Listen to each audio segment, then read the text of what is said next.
نے یہ دعا کی کہ آپ صلی اللہ علیہ وسلم کی دعا میرے حق میں اے اللہ قبول فرما دے۔ تو اس حدیث سے بھی پتہ چلا کہ نبی صلی اللہ علیہ وسلم کے پاس صحابہ کرام جا کر دعا کروایا کرتے تھے۔ لیکن اب مسئلہ یہ ہے کہ یہ حدیث سنن ابن ماجہ اور جامع ترمذی میں تو یہاں تک موجود ہے، لیکن المعجم الکبیر الطبرانی کے اندر اس کا اگلا حصہ بھی موجود ہے کہ سیدنا عثمان بن عفان رضی اللہ تعالیٰ عنہ کے دور میں بھی ایک نابینا شخص آیا۔ اچھا، اس نابینا شخص نے جب یہ دعا کی تو اس کی پھر بینائی واپس آ گئی الحمدللہ۔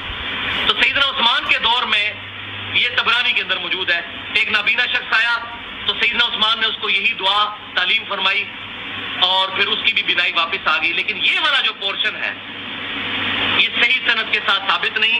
اس کی وجہ یہ ہے کہ اس حدیث میں ایک راوی ہے عبداللہ بن وہب، جو راوی تو ثقہ ہے لیکن وہ مدلس ہے اور ان سے روایت کر رہے ہیں، اور یہ پیٹ رول ہے محدثین کا کہ مدلس کی ان والی روایت ضعیف ہوتی ہے جب تک سما کی تصریح موجود نہ ہو۔ لہذا یہ اگلا پورشن جس کو سہارا بنا کر آپ صلی اللہ علیہ وسلم کی وفات کے بعد بھی اس طرح کی دعاؤں کو استعمال کیا جا رہا ہے، وہ غلطی پر مبنی ہے۔ بسم اللہ الرحمن الرحیم۔ السلام علیکم جی دوستو، میں آپ کو انجینئر صاحب کی علمی خیانتیں دکھا رہا ہوں کہ 4 سال پہلے وہ کیا کہتا تھا، اب کیا کہہ رہا ہے۔ ذرا آپ نے غور سے اس کی گفتگو سننی ہے، اور جس کے فالوورز ہیں میرے خیال میں وہ ویڈیو نہ ہی دیکھیں، کیونکہ جب انہوں نے یہ ویڈیو دیکھنی ہے تو انہوں نے اس پر لعنتیں بھیجنی ہیں۔ تو اگر لعنتیں بھیجنا چاہتے ہیں تو پھر آپ اس کو دیکھیں اور اس کی علمیت کو بھی آپ چیک کر لیں۔ اب اس نے جو مدلس کے بارے میں کہا اور وسیلے کے بارے میں بات کی، اب اس پر ایک مثال دے گا، وہ بھی آپ نے یاد رکھنی ہے۔ اس کے بعد ایک اور ویڈیو میں آپ کو دکھاؤں گا، فیصلہ آپ نے کرنا ہے۔ وہ پورشن ہے ہی ضعیف اور مدلس کی ان والی روایت ضعیف ہوتی ہے۔ اگر کسی کو یہ مسئلہ ہضم نہیں ہوتا تو صحیح مسلم کے مقدمے میں یہ میں نے بتایا محدثین کا پیٹ رول ہے، اسی پر میری ڈیٹیل گفتگو ہے 1 گھنٹہ 25 منٹ کی، مسئلہ نمبر 36 کے نام سے ضعیف الاسناد احادیث کے فتنے کا تحقیقی جائزہ۔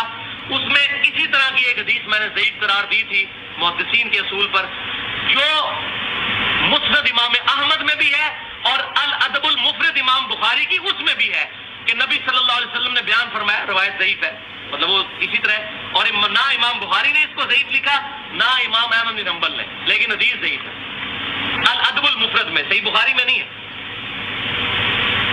کہ جو شخص اپنے جاہلیت کے نسب پر فخر کرے کہ میں فلاں چودھری صاحب کا بیٹا ہوں، میرا باپ تو اتنا بڑا ایک خاندانی اس کا یہ سٹیٹس تھا، تو اس کو کہو کہ اپنے باپ کا عضو تناسل کاٹ کے اپنے منہ میں رکھ لے، بولے اور یہ بات کنایے سے نہ کرنا، ڈائریکٹ کو۔ اب اتنی بےہودہ بات کیا آپ صلی اللہ علیہ وسلم ارشاد فرما سکتے ہیں؟ فَإِنَّكَ لَعَلَىٰ خُلُقٍ عَظِيمٍ، نبی صلی اللہ علیہ وسلم اخلاق کے بلند ترین درجے پر فائز، اور صحیح بخاری اور مسلم کی متفق علیہ حدیث کہ نبی صلی اللہ علیہ وسلم میں کنواری لڑکیوں سے بھی زیادہ شرم و حیا موجود تھی۔ آپ یہ بات ارشاد فرمائیں گے کہ اپنے باپ کا عضو تناسل کاٹ کے اپنے منہ میں رکھ لو، وَلِعَوْذُ بِاللَّهِ تعالیٰ۔ اس حدیث میں حسن بصری مدلس ہیں، وہ ان سے روایت کر رہے ہیں۔ تو جس نے اس حدیث کو ٹھیک ماننا ہے طبرانی والی کو، پھر اس کو بھی صحیح مانے۔ تو میں نے یہ علم الکلام سے بھی منطقی، جس کو پنجابی میں پھکی کہتے ہیں، وہ بھی میں نے دے دیا۔ جی آپ نے دیکھا کہ جو طبرانی والی حدیث کو صحیح ماننے وہ اس کو بھی صحیح مانے، اور آگے جو اس نے حوالہ دیا مسئلہ نمبر 36 میں، اس میں اور بہت ساری باتیں کرتا ہے کہ جناب پھر وہ بے ایمان ہو جائے گا، کیونکہ آپ علیہ السلام اس طرح کا آپ علیہ السلام کا اخلاق نہیں ہے۔ اب آپ نے دیکھا کہ وسیلے والی حدیث نہیں ماننی، کیونکہ اس میں عبداللہ بن وہب مدلس سے ان سے روایت کر رہا ہے۔ اگر کوئی بندہ اس کو صحیح مانتا ہے تو پھر اس کو صحیح مانے اور گستاخ ہو جائے، ساری چیزیں یہ بارہا اس نے بیان کی ہے۔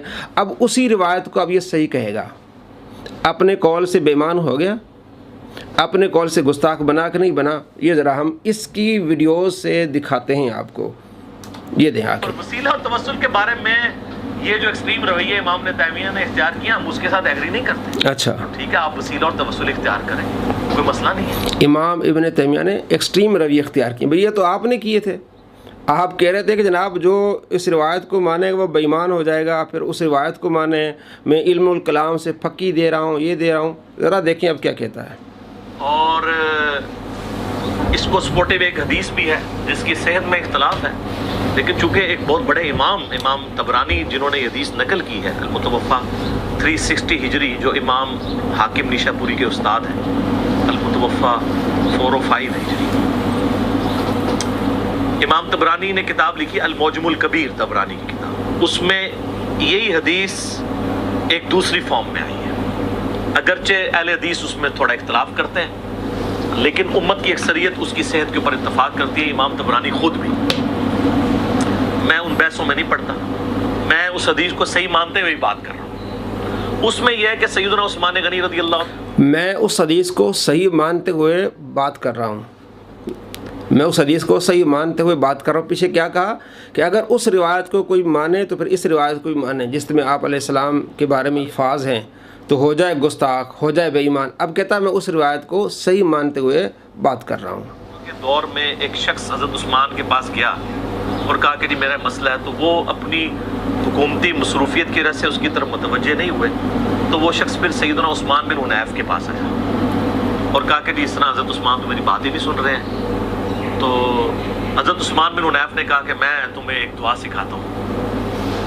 میں نبی علیہ السلام کی خدمت میں موجود تھا، ایک نابینا شخص آیا تھا، اس کی بھی حاجت کا مسئلہ تھا، تو اس کو بھی دعائے حاجت نبی علیہ السلام نے تعلیم فرمائی تھی، تو وہی دعا میں تمہیں سکھاتا ہوں۔ تو انہوں نے یہی والی دعا، اے اللہ میں تیرے نبی کے وسیلے سے تیری طرف متوجہ ہوتا ہوں، اور اے اللہ کے رسول میں آپ کے وسیلے سے اللہ کی طرف متوجہ ہوتا ہوں، اے اللہ میرے نبی کی شفاعت میرے حق میں قبول فرما۔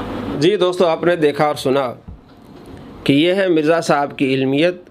4 سال پہلے کہہ رہا تھا کہ جو وسیلے والی روایت ہے 1385 نمبر ابن ماجہ میں، آپ علیہ السلام کے پاس ایک نابینا آیا، آپ علیہ السلام سے عرض کیا رسول اللہ میرے لیے دعا کریں میری بینائی لوٹ آئے۔ آپ علیہ السلام نے فرمایا صبر کرو تو بہتر ہے۔ عرض کیا رسول اللہ میرے دعا کریں، آپ علیہ السلام نے فرمایا کہ جاؤ وضو کرو، 2 نفل پڑھو، اس کے بعد یہ دعا کرو، اللہم انی اسألک واتوجہ الیک بمحمد نبی رحمہ، یا محمد انی قد توجہت بک الی ربی فی حاجتی ہذہ لتقضی اللہم فشفعہ فی۔ آپ علیہ السلام نے اس کو سکھائی صحابی کو، انہوں نے جا کے دعا مانگی۔ اسن الکبریٰ میں اور مسند احمد میں روایت ہے کہ پھر وہ واپس آیا تو وہ آنکھیں اس کی لوٹ آئی تھی۔ تو کہتا کہ یہ روایت ہے آپ صلی اللہ تعالیٰ علیہ وآلہ وسلم نے صحابی کو یہ وظیفہ سکھایا تھا۔ پہلے اس نے کہا کہ جو طبرانی والا پورشن ہے وہ ضعیف ہے، اگر وہ اس کو کوئی مانتا ہے تو وہ بے ایمان ہو جائے گا، گستاخ ہو جائے گا، اس نے مثال بھی دی۔ اس کے بعد ہم نے آپ کو اس کا کلپ دکھایا کہ وہ کہہ رہا ہے کہ میں صحیح مانتے ہوئے یہ طبرانی والا پورشن بھی بتا رہا ہوں کہ عثمان بن حنیف کے پاس ایک شخص آیا اور اس نے کہا کہ میرا کام نہیں ہو رہا، میں عثمان غنی کے پاس جا رہا ہوں۔ تو پھر عثمان بن حنیف نے کہا کہ تم وضو کرو اور یہ دعا پڑھو نماز کے بعد 2 رکعت پڑھ کے، تو پھر چلے جاؤ عثمان غنی کے پاس۔ جب اس نے یہ عمل کیا، وضو کیا، 2 رکعت پڑھی، اس کے بعد یہ دعا پڑھ کے حضرت عثمان غنی رضی اللہ تعالیٰ عنہ کے پاس گیا تو اس کا کام فوراً ہو گیا۔ اب پہلے اس نے کہا تھا کہ وہ پورشن ضعیف ہے، عبداللہ بن وہاب مدلس سے انس روایت کرتا ہے، صحیح مسلم کے مقدمے پیٹ رول ہے کہ مدلس کی ان والی روایت قابل قبول نہیں۔ اب قابل قبول کیسے ہو گئی؟ ہم تو پہلے سے کہہ رہے تھے کہ حضرت امام طبرانی رحمۃ اللہ علیہ نے اس کو صحیح کہا ہے، اور عبداللہ بن وہاب پہلے درجے کا مدلس ہے، تو ہر بات اس طرح نہیں ہوتی کہ جو مدلس ہے اس کی روایت جو ہے وہ ضعیف ہوتی ہے۔ اس کے امام ابن حجر عسقلانی رحمۃ اللہ نے درجے جو ہے وہ تعین کیے بتائے ہیں۔ تو آپ کو بتانا مقصود یہ ہے کہ دیکھیں پہلے کس طرح کی زبان اس نے استعمال کی اور مثال کس طرح کی دی، جو اس روایت کو مانتا ہے پھر اس کو مانے، وہ بے ایمان ہو جائے، وہ یہ ہو جائے وہ ہو جائے، اب اس کو مان رہا ہے، اپنے فتوے سے یہ بے ایمان بن رہا ہے۔ تو ایسے لوگوں سے بچیں جو جوش و جذبے سے بات کرتے ہیں، اپنے آپ کو کہتے ہیں ہم ٹھیک ہیں ٹھیک ہیں، یعنی اس لحاظ سے تو اس نے 4-5 سال مسلمانوں کو یہی کہا نا کہ یہ سارے گستاخ ہیں۔ آپ علیہ السلام کے بعد بھی، ظاہری حیات کے بعد آپ علیہ السلام چلے گئے تو اس کے بعد بھی آپ علیہ السلام کا وسیلہ لیتے ہیں، یہ ناجائز ہے، اور بڑے بڑے اس نے فکرے کسے جناب میرا عقیدہ وہ ہے۔ 1010 نمبر روایت ہے، حضرت عمر فاروق رضی اللہ تعالیٰ عنہ نے حضرت عباس کا وسیلہ لیا تھا، آپ علیہ السلام کی قبر پہ جا کے دعا نہیں کی، آپ علیہ السلام کا وسیلہ نہیں لیا، ہمارا عقیدہ خلفاء راشدین والا ہے، یہ ہے وہ ہے، سارے پروپیگنڈے اس نے کیے، اب اس کو مان رہا ہے۔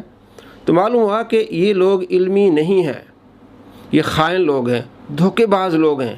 پہلے آپ کو گمراہی کی طرف لے جائیں گے، پھر آپ کو وہاں چھوڑیں گے جہاں آپ کو پتہ نہیں چلے گا واپس کہاں آئے ہیں۔ تو آپ نے دیکھا اس کی دوغلا پن دیکھا، پہلے جس کے بارے میں جو باتیں کر رہا تھا اب اسی کو کیا کر رہا ہے، یہ مان رہا ہے۔ السلام علیکم ورحمۃ اللہ وبرکاتہ۔